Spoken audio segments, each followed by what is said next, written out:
Hello, America. I hope you're doing well. Welcome to my review of Seeking Sister Wives, Season 2, Episode... I don't know.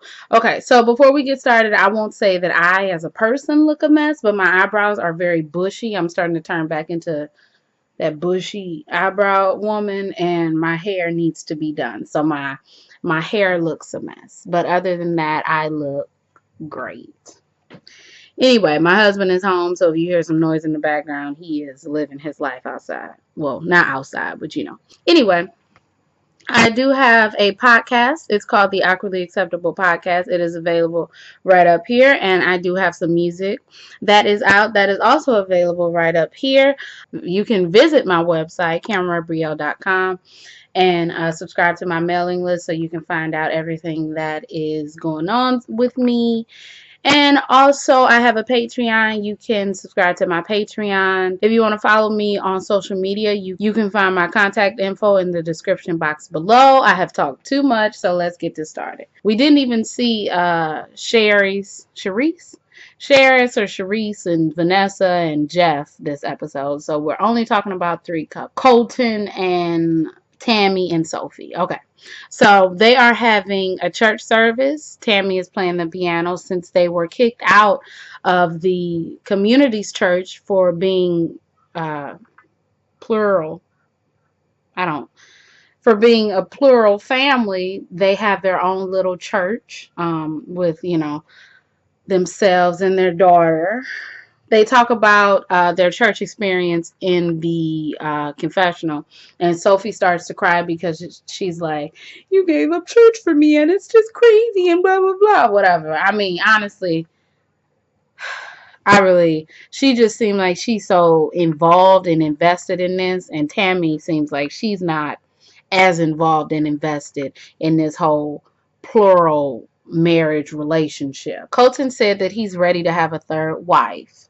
So, and Sophie also agrees with him. So they think that they should go and take some pictures and set up an online dating profile so they can potentially start to meet people. Tami is not thrilled. Tami is not excited. She says that I'm still adjusting to life with Sophie. So now you want to add a whole other lady into here. I'm not sure if I'm up for that. But Sophie's going to be a good wife and a good first wife.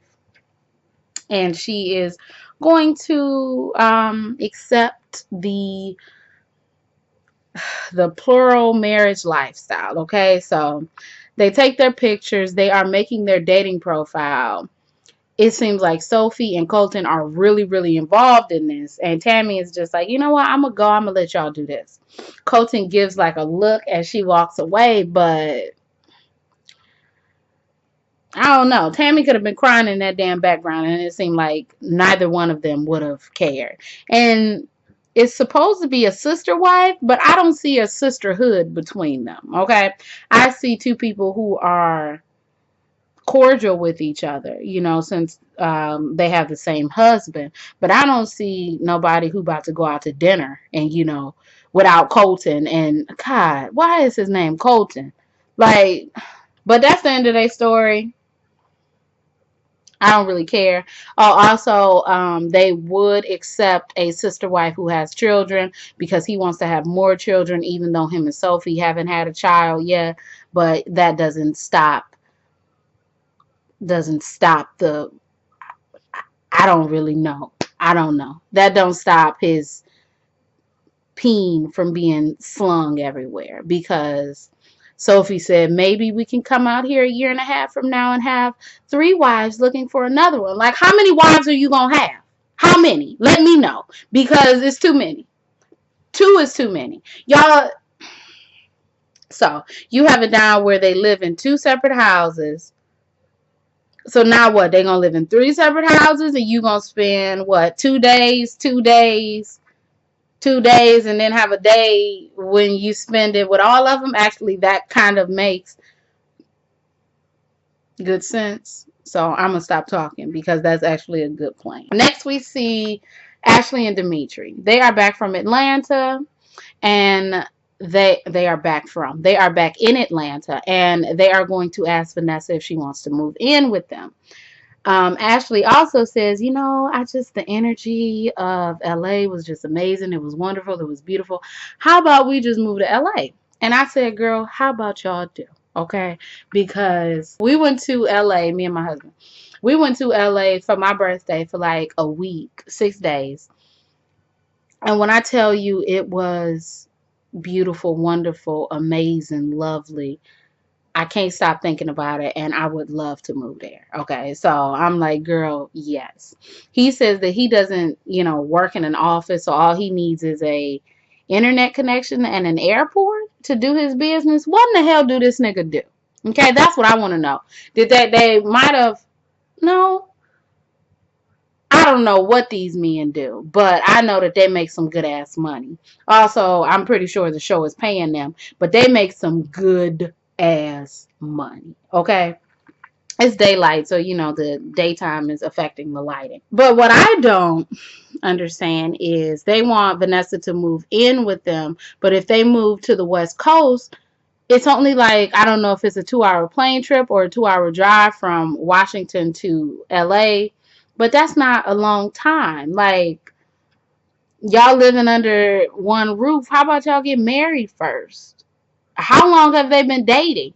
I don't see a timeline on any of these relationships, and it seems like they're moving pretty fast to me. But whatever. Dimitri finally decides to, go to California, and Vanessa's coming in a week, so they are going to ask her if she wants to move. So Vanessa comes. Vanessa and Dimitri kiss on the lips, and I was immediately shocked. Because it's like, damn, y'all gonna kiss on the lips. But it's like, I guess so. This is your potential second wife. So I guess you would kiss her on the lips, right? You would kiss a whole another woman on the lips right in front of your wife. But they sit down, they eat this nasty ass looking breakfast, some waffles with no syrup and some spinach or whatever that was. I wanted to say it was like a corned beef hash, minus the corned beef, but it just looked like spinach. And who eats spinach with waffles? If you do, let me know, because we can't be friends if you do that. That's some nasty. They finally asked her, does she want to move to California, or has she ever thought about moving to California? She's like, not really. Seattle was cool with me. I'm not. I got a life in Seattle and everything. So then they say, we're going to move to LA and we want you to move in with us. So they do the whole I don't know if it was editing or if it was the real thing, but eventually she says yes. She says that she loves them and she wants to take it to the next level. She realizes that they're moving too fast, but she can't see her life without them. Okay. Then in the next scene, they're all like in the bed. Look, I'm not saying that you can't have a polygamous relationship, but in my opinion, if you're having a polygamous relationship, I'm having sex with the lady as well. You're not the only person who's gonna have sex with the lady. That's like a more. I'm not saying it makes more sense, but to me it does. It makes more sense than this. It makes more sense if y'all just have not an open relationship, but a three-way relationship, because that means that both of you are in a relationship with everyone instead of like someone always being the odd man out. I don't know. Don't judge me, y'all, but that's how I feel. So Dimitri says the sexual tension is high. He doesn't know how he's going to contain it, but he's going to stick to the rules. They all elect to drive. Well, Ashley and Vanessa elect to drive to LA, which is, cheaper in a sense because you can bring your cars. It's 3 of y'all. Each one of y'all can drive a car. Each one of y'all can do what y'all need to do. And it makes sense, in my opinion. That's what I want to do when we move. She says, well, I have a job, so what am I supposed to do? He's like, well, I don't want you to work, but, if you'd like to maybe, do something, a hobby or something, if you want to open up a restaurant. And I said, opening up a restaurant is not a hobby, okay? That man's got to have some money. Okay, if a restaurant is a hobby, send my ass to medical school as a hobby as well. Okay, pay for me to go to Harvard or Yale as a hobby as well. Okay, because you got money. So I guess she's not gonna work. She got to give up meat and her job. That that man's thing better be big as all get out. That's all I gotta say. Okay, his thing better be huge, huge. And now we see Bernie and Paige. Okay, Bernie and Paige pick up exactly where they left off, with her saying, "You gonna talk to some lady like this?" And he's saying, "I'm sorry, I didn't mean to talk to the lady like this." He says he haven't had conversations like that before, and he said that after that conversation, he doesn't think that the lady who was talking to him like that will fit into their family, and he thinks that it was just a more sexual connection. He doesn't think he crossed the line and he was just being flirty. Paige starts to talk about the details and he stops her right then, the details of the text. He stops her right then and he's like, "Don't do that." And he apologizes. He says he didn't mean to hurt her. She knows that she's going to be a little bit uncomfortable because her husband is searching for a second wife. But she realizes that this is what she's called to do. She's also mad, but she's trying to keep her composure. She doesn't want any sexual activity between the potential sister wife and Bernie. That means, intimacy, physical, and also internet technological. Sorry. I was going to say internet. I don't know what I was going to say, but I was going to say something that was stupid. She doesn't know how the dating process will go, but she knows what she doesn't want. She knows that she wouldn't be okay, I guess, with somebody holding his hand or kissing him on the cheek. And it's like, just stay with your man. Just stay with your man.